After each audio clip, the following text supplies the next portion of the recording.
Oknum anggota Satlantas Polres Lubuk Linggau digerebek pas lagi ngamar sama bini TNI di penginapan kawasan Rejang Lebong, Bengkulu. Mbak ini, oknum polisi tersebut ditahan di tempat khusus, terancam dipecat dari kepolisian.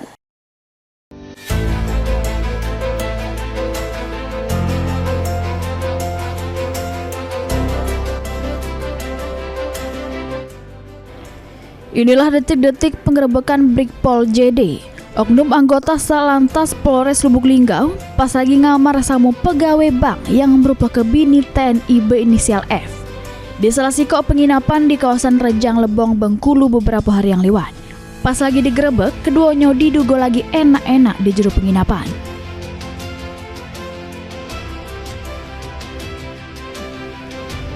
Sesudah digerebek, bini TNI berinisial F dibalik kepada wong tuanya. Sedangkan Brigpol JD diproses di Propam Polda Sumsel untuk jalani pemeriksaan kode etik kepolisian selama 21 hari.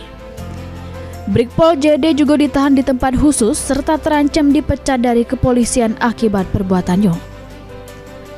Sanksi tegas tersebut bakal diterapkan sesuai dengan komitmen Kapolda Sumsel Irjen Pol Andirian karena perbuatannya sudah mencoreng nama institusi kepolisian.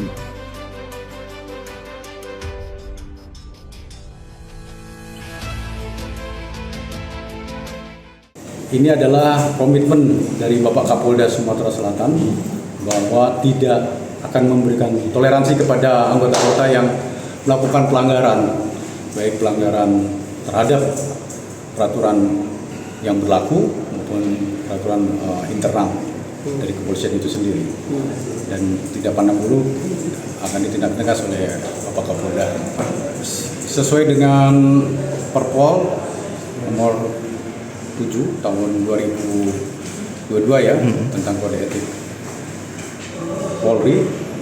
Yang bersangkutan maksimal bisa dilakukan PTDH ya.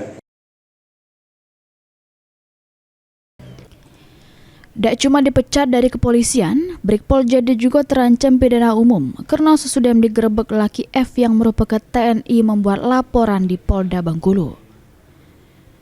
Mulyadi, PAL TV.